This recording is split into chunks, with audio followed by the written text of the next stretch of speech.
네, 안녕하십니까. 저는 곡물 소비 트렌드와 전망을 주제로 발표하게 된 정우태입니다. 저는 현재 쿠팡에서 근무하고 있고 올해 6년 차가 되었습니다. 그 전에는 홈플러스라는 회사에서 한 10년간 근무한 경력이 있습니다. 마침 올해가 제가 곡물 카테고리 담당한 지가 만으로 10년이 되는 시점이라서 오늘 자리가 더 의미 있고 뜻깊은 자리라 생각하면서 발표 내용을 준비했고요. 짧은 시간이지만 준비한 내용이 잘 전달될 수 있도록 노력해 보겠습니다. 예, 총 4가지 챕터가 있는데요. 첫 번째, 두 번째는 우리나라의 주식인 쌀과 잡곡을 구분했습니다. 각각에 있어 현재 소비 시장에서 나타나는 대표적인 트렌드 몇 가지를 소개시켜 드릴 예정이고요.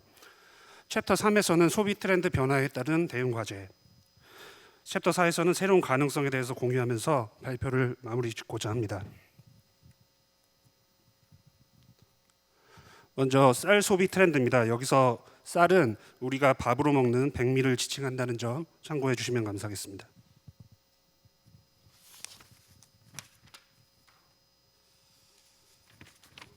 첫 번째로 소개해드릴 쌀 소비 트렌드는 가치 중심의 소비입니다. 양보다 질을 중시하는 소비 패러다임으로 전환되었다는 건데요. 과거에는 보릿고개라는 말이 있었을 정도로 항상 배가 고팠습니다. 이때는 당연히 양이 중요할 수밖에 없었고 1차원적인 가격 중심의 소비가 이루어질 수밖에 없었습니다. 하지만 먹거리가 풍부해진 현대 소비 시장은 많이 달라졌습니다. 소비자들은 다양한 니즈를 가지고 있기 때문에 웃돈을 지불하더라도 충분히 그럴 만한 가치가 담긴 제품을 찾습니다. 그래서 소비자들을 만족시키기 위해서는 쌀도 차별화된 가치를 창출해내고 더 나아가서 소비자들이 이를 인지할 수 있도록 만드는 것을 핵심 과제로 하는 시장 트렌드를 보이고 있다고 정리할 수 있겠습니다.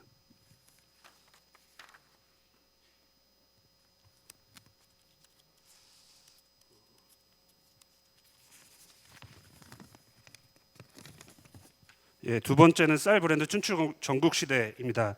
소비자들은 브랜드를 선호합니다. 브랜드는 소비자들이 구매 의사결정 과정에서 정보를 탐색하고 대안을 평가해야 되는 시간과 노력을 상당히 줄여주기 때문입니다. 기업들에게도 충성 고객이 매우 중요합니다. 신규 고객을 확보하기 위해서는 가격 할인이나 광고비 같은 비용들이 엄청나게 들어가기 때문에 자신의 제품을 반복적으로 구매해주는 충성도 있는 고객을 확보하는 건 기업들에게 매우 중요한 목표일 수 있습니다. 특히 진열 공간에 제약이 없는 온라인이 주류 채널로 성장하면서 기존의 인기 브랜드들뿐만이 아니라 소비자들이 선호하는 다양한 가치를 담은 새로운 브랜드들이 급부상하였습니다. 당분간은 다양한 쌀 브랜드들이 차별화 경쟁을 통해서 소비자들에게 더 큰 만족을 제공하는 트렌드가 이어질 것이라고 예상됩니다.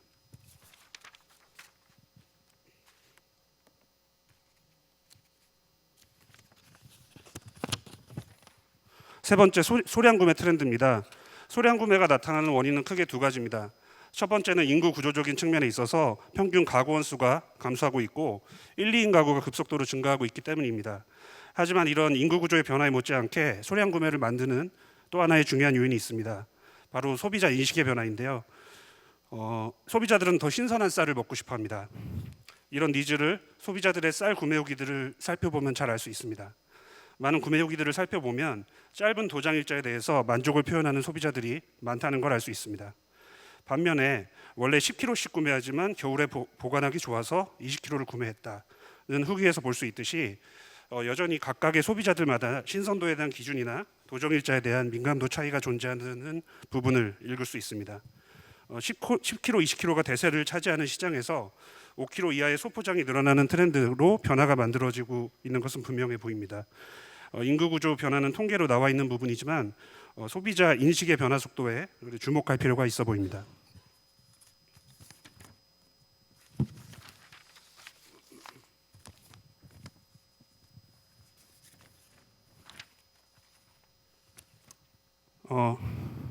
이제 백미를 제외한 다른 곡물의 소비 트렌드를 살펴보겠습니다. 첫 번째는 건강을 말씀드리고 싶습니다. 옆에 약식 동원이라고도 표현을 해놨는데 좋은 음식은 약과 같은 효능을 낸다라는 의미로 현재 곡물 소비 트렌드를 잘 설명해 줄 수 있는 고사성어라 생각됩니다. 옆에 카무트하고 파로를 대표적인 사례로 소개해 드렸는데요. 카무트는 호라산밀에 대한 일종의 브랜드고 파로 또한 엠머밀을 일컫는 말이기 때문에 결국엔 둘 다 밀의 일종입니다. 또 이들은 고대로부터 재배된 원시 품종이라는 공통점도 있습니다. 이런 곡물들이 갑자기 폭발적인 인기를 얻고 있는 이유는 물론 여러 가지 복합적인 사유가 있겠지만 최근 뉴스 기사를 보면 우리나라 당뇨병 환자가 500만 명을 돌파했다는 내용이 있고 또 심지어 당뇨병 고위험군까지 포함한다면 2천만 명까지 추산된다고 하기 때문에 혈당을 천천히 올리는 거친 곡물이 인기를 얻고 있는 트렌드는 당연하다고 볼 수 있을 것 같습니다.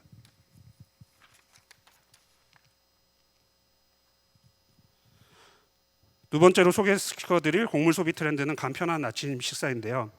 그 중에서도 눌린 길이의 소비의 지속적인 확대를 소개시켜드리고자 합니다.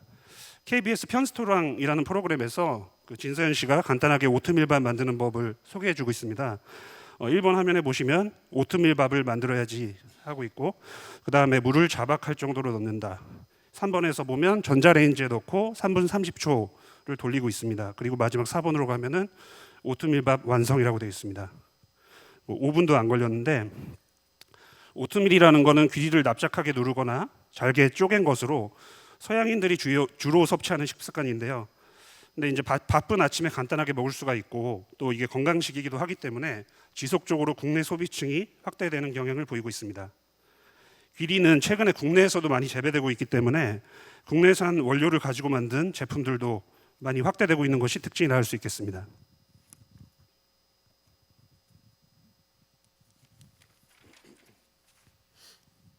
다음으로 이제까지 소개해드린 쌀 작곡의 소비 트렌드 변화에 따른 대응 과제를 말씀드려 보겠습니다. 쌀 시장의 공급과 수요 불균형 문제입니다. 통상적으로 쌀은 공급과이다라고 알고 있는데 엄밀하게 말하면 반은 맞고 반은 틀리다라고 말씀드리고 싶습니다. 왜냐하면 앞서 설명드린 대로 고품질 쌀의 수요는 늘어나고 있지만 여전히 쌀 공급은 수량 관점에서 이루어지는 경우가 많아서 특정 세분 시장에서는 오히려 공급이 모자라는 초과 수요가 발생하고 있기 때문입니다.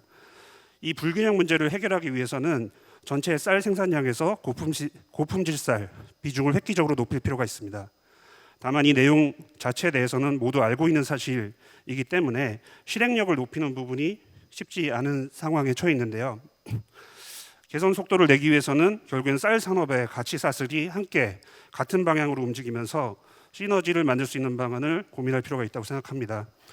생산, 유통, 소비가 이어지는 구조이기 때문에 어느 한쪽만 노력해서는 안 된다는 부분을 말씀드리고 싶고 이게 선순환 구조로 정착되어서 저절로 돌아갈 때까지는 여러 가지 동기부여할 수 있는 정책이나 인센티브가 필요할 수 있을 것 같습니다.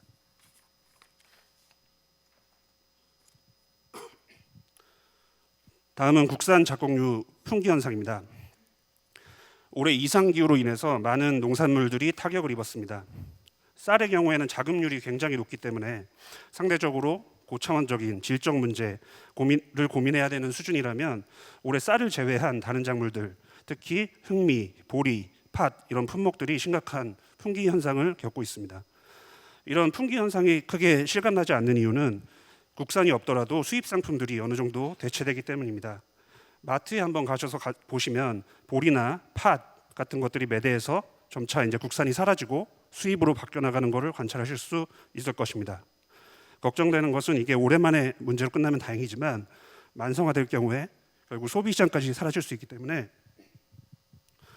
소 잃고 매한감 고치는 일이 되지 않기 위해서는 동일한 문제가 반복되지 않도록 좀 심각성을 가지고 주의 깊게 지켜볼 필요가 있어 보입니다. 마지막으로 곡물 시장의 새로운 가능성을 몇 가지만 고찰하면서 발표를 마무리 짓겠습니다.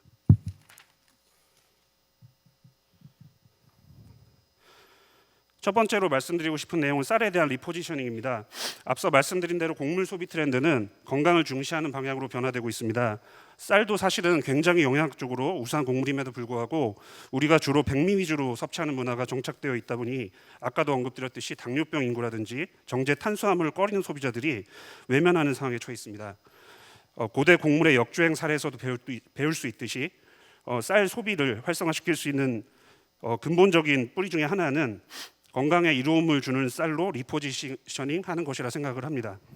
그런 관점에서 저는 현미쌀에 대한 이로움을 소비자들에게 알려서 추가 수요를 창출할 수 있는 기회가 더 있다고 생각을 하고요. 여기서 더 확장한다면 백미와 현미 사이에서 가칭이지만 오분도 생미와 같은 제3의 정체성을 찾아내는 것도 유명한 기회라고 생각을 합니다. 마지막으로 세계 시장 공략을 위해 우리는 충분히 준비가 되었는가를 화두로 던지면서 오늘 발표를 마치고자 합니다. 저희 팀에서 운영하고 있는 대표적인 품목이 쌀이랑 김인데요. 김 산업 같은 경우에 인더스트리 라이프 사이클 측면에서 과거 내수 시장에 정체가 있었던 산업이었습니다. 하지만 지금은 검은 반도체라 부릴 정도로 세계 시장에서 큰 주목을 받고 있고, 그렇다 보니 지금 2년 연속으로 원초 물량이 풍기를 겪을 정도로 호황을 누리고 있습니다. 저는 쌀도 앞서 말씀드린 고품질화 등이 전제되어야 하겠지만 짧게는 5년, 길게는 10년 이내에 K푸드 열풍을 타고 세계 시장에서 러블콜을 받는 시점이 오리라 예상합니다. 다만 고품질 쌀 수출 시장 개척을 위해서는 해외 소비자들이 포장지를 뜯는 시점까지 신선도를 유지할 수 있는 백년지 대계를 마련하는 것이 중요하다고 생각을 합니다. 소비 기한을 줄이거나 콜드체인을 적용하는 방법은 국내에서만 통할 수 있는 방법이기 때문에 마치 90년대 표준화된 RPC가 확산된 것처럼 이제는 진공 포장을 생산 시스템에 상용할 수 있는 연구가 진행된다면 국내 소비자들뿐만이 아니라 세계 시장에서도 K라이스가 사랑받을 수 있는데 중요한 초성기 될 수 있다는 말씀을 드리고 싶습니다. 오늘 발표할 내용은 여기까지입니다. 경청해 주셔서 감사합니다.